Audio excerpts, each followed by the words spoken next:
Bonjour, bienvenue pour ce nouveau En Peignoir, l'émission qui vous parle chaque semaine des stations thermales de la région.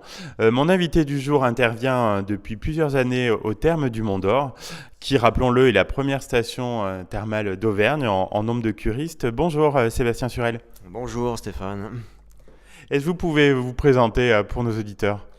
Alors, je suis Sébastien Surel, j'ai 36 ans, donc je suis professeur d'art martial. Donc je pratique le Viet Vo Dao, c'est un art martial traditionnel vietnamien. Donc il y a plein de choses dedans, donc aussi bien la partie externe, donc les coups de poing, les coups de pied, les armes traditionnelles, le combat, mais aussi la partie bien-être dite interne, avec le tai chi, le qigong, méditation, etc. Je fais aussi des soins énergétiques, puisque je possède le magnétisme, et donc je fais du magnétisme, de la trame, du Qin et Tsang aussi, donc c'est un massage du ventre à la chinoise, donc pour débloquer les organes internes, les viscères, et aussi débloquer les émotions stagnées à l'intérieur.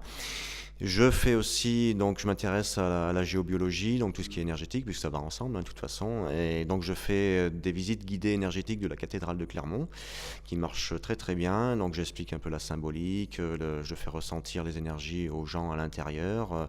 Et je m'intéresse beaucoup avec l'alchimie aussi, puisque de toute façon, quand on suit une voie comme ça, initiatique, avec l'art martial, on a forcément envie de travailler notre alchimie intérieure. Voilà.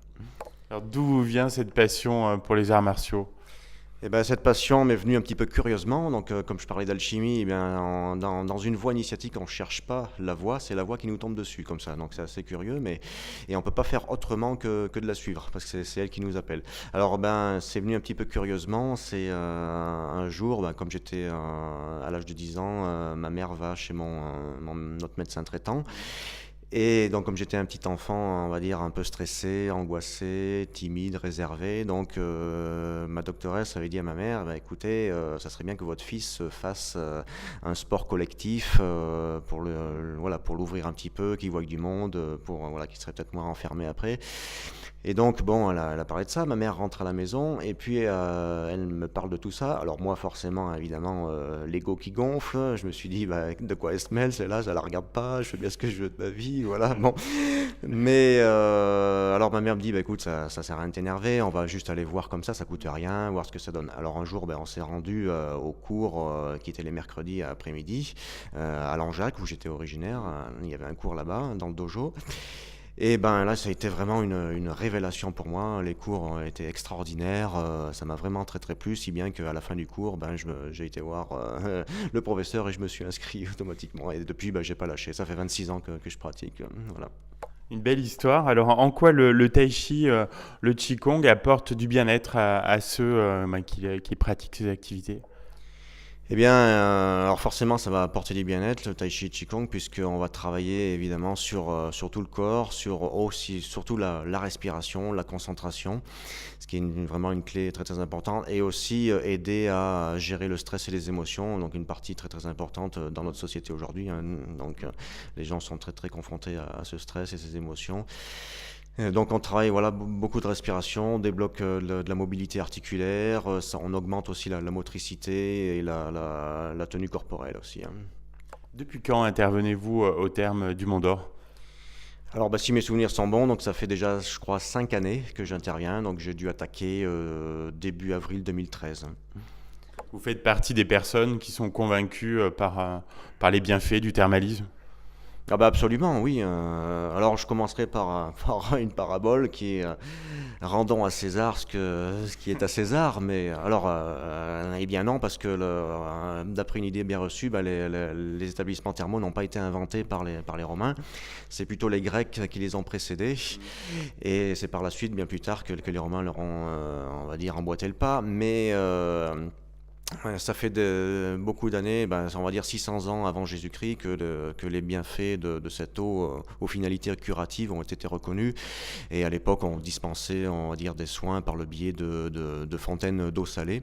Et c'est qu'après que les établissements thermaux ont été construits, hein, et ils offraient des parcours de bien-être à l'intérieur avec des espaces, on va dire, un petit peu différents, spécifiques, bah, qui comprenaient plein de choses, hein. C'était surtout pour le bien-être du corps, la purification aussi, hein, du corps, hein, par l'eau, hein, évidemment. Des cataplasmes, des bains chauds, des respirateurs de vapeur, ainsi de suite, etc. Donc plein de choses. Alors forcément, oui, je suis totalement convaincu, puisque j'ai des témoignages depuis 5 ans que j'interviens, des témoignages de gens chaque fois que j'interviens, chaque semaine, qui me parlent de leurs bienfaits de leur cure thermale. Oui, on imagine bien.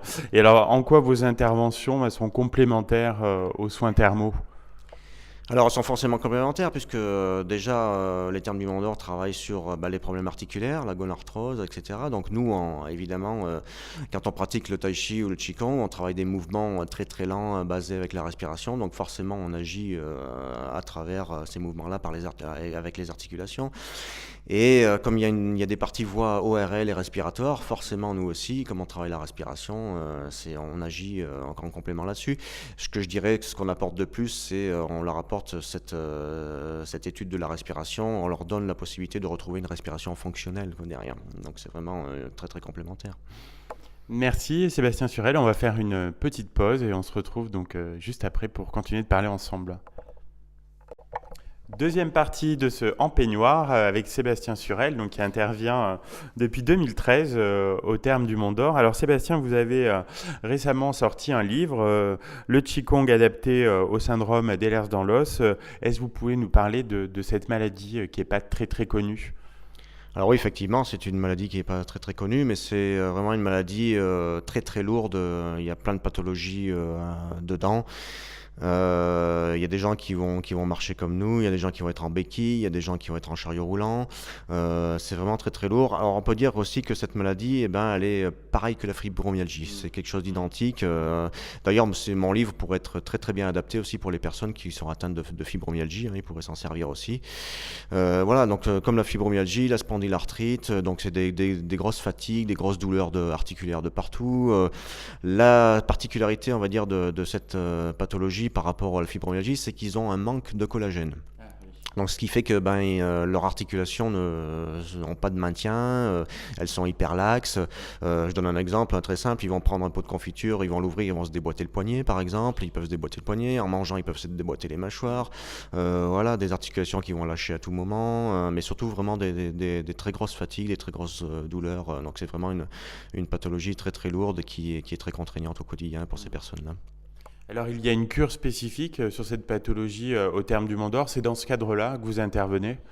Alors oui, bien sûr, ça fait 4 ans que je les connais, ces personnes-là, donc je suis devenu ami avec eux, et donc l'année dernière, on a fait une conférence sur le Qigong, et puis je leur ai donné 3 cours de Qigong pour voir ce que ça donnait au niveau de leur pathologie, quel soulagement on pouvait apporter, quoi. Et comment vous est venue l'idée du livre? C'était pour leur apporter un plus? Alors oui, ça pourrait apporter un plus, effectivement. Mais alors l'idée du livre est venue aussi très curieusement. C'était à la fin de la cure 2017. Je vois avec Karine, la responsable, je lui dis, écoute, ça serait bien l'année prochaine qu'on fasse une conférence sur le Qigong et que je vous fasse éventuellement des cours pour voir ce que ça donne. Qu'est-ce que je pourrais apporter avec toutes les connaissances qu'on a. Et puis un jour, donc, elle partage quelque chose sur Facebook sur cette maladie. Et moi, j'écris en commentaire, je trouve c'est dommage, avec toutes les connaissances que nous on a, je pourrais vraiment apporter quelque chose, quoi, ou tout au moins pour soulager, quoi. Et comme je faisais partie de leur groupe et que j'assistais à toutes leurs conférences, elle me met en commentaire, elle me dit, écoute, t'es toujours avec nous, t'en fais déjà assez comme ça pour nous, c'est déjà bien. Et là, je me suis dit, j'ai réfléchi, non, je fais rien, je suis avec eux, mais j'ai rien fait pour leur apporter quelque chose. Et je crois que ça a été vraiment l'élément déclencheur qui a fait que j'ai voulu écrire ce livre.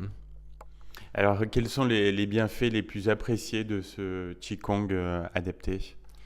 Et alors il y a plein d'effets. Donc évidemment, comme ces personnes souffrent beaucoup de douleurs, de fatigue chronique et un manque de collagène, et bien évidemment, nous dans notre Qigong, quand on pratique, et bien évidemment, on a des techniques spécifiques pour débloquer les fatigues, soulager aussi les douleurs, et bien évidemment, quand on pratique le Qigong ou le Tai Chi, et bien ce qu'on s'est aperçu aussi, ça a été prouvé même scientifiquement, c'est qu'on produit du collagène. Donc forcément, dans ma tête, ça avait fait Eureka. Donc j'ai dit déblocage des fatigues, soulager les douleurs, et en plus si on peut augmenter le collagène, alors que cette pathologie en manque considérablement, et ben je me suis dit voilà, c'est comme ça que c'est parti, quoi. Donc est-ce que vous pensez que la prévention santé, dans laquelle on retrouve la relaxation, dans laquelle vous intervenez, c'est l'avenir des stations thermales?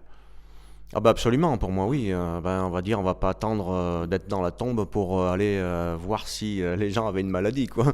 Donc la prévention, évidemment, c'est totalement lié. Et c'est dans ce cadre-là, d'ailleurs, que le Qigong fait partie de cette prévention, puisque déjà, il fait partie totalement de la médecine traditionnelle chinoise. Et la médecine traditionnelle chinoise a une vision complètement différente de la maladie. C'est-à-dire que déjà, quand on n'est pas malade et qu'on veut aller en prévention voir son médecin, on paye son médecin. Et quand on est malade, on ne paye pas son médecin parce que le médecin considère qu'il a fait une erreur dans son diagnostic. Et donc voilà. Donc on a vraiment une vision complètement différente de la chose. Alors forcément, on est complètement dans la prévention, puisque le but de Qigong, évidemment, c'est de prévenir les maladies, d'avoir une bonne santé le plus longtemps possible et de bien vieillir, avoir une bonne longévité. Alors Sébastien, j'ai une question rituelle dans l'émission, je crois que vous la connaissez. Quand vous êtes-vous retrouvé en peignoir la dernière fois? À part aujourd'hui, puisque je précise qu'on enregistre cette émission en peignoir. Alors je dirais le matin en sortant de ma douche, non je rigole. Mais alors la dernière fois c'était le 22 septembre pardon, au terme du Mont d'Or. C'était avec la journée mondiale du bien-être. Et donc depuis l'année dernière, on a mis en place des cours le samedi matin au terme du Mont d'Or qui se faisaient sous la voûte néo-byzantine. Et on avait mis ça en place, la direction avait mis ça en place pour les curistes, que ce soit gratuit, et c'était pour compléter un petit peu les cours, et c'était surtout dans le cadre du bicentenaire des termes du Mont d'Or. Et donc, comme ça avait très très bien marché, on a voulu réitérer cette chose-là cette année aussi. Donc, la dernière fois, ça a été le 22 septembre, où on a fait le dernier cours, puisque c'est une fois par mois les cours. Donc, on fait juin, juillet, août, septembre. C'était le dernier cours, et donc c'était la journée mondiale du bien-être en plus, ça tombait bien. Et donc, on a eu une photo où je me rappelle où vous étiez venu aussi, Stéphane, pour faire une photo en peignoir avec les curistes. Oui, un très bon souvenir. Merci beaucoup. C'était un plaisir, Sébastien Surel, de vous rencontrer et d'échanger autour de toutes ces activités que vous proposez, notamment au terme du Mont d'Or. Et puis, merci au nom de tous les curistes pour tous les bienfaits que vous leur apportez. Je vous dis à très bientôt. Merci Stéphane, c'est avec un immense plaisir. Merci beaucoup.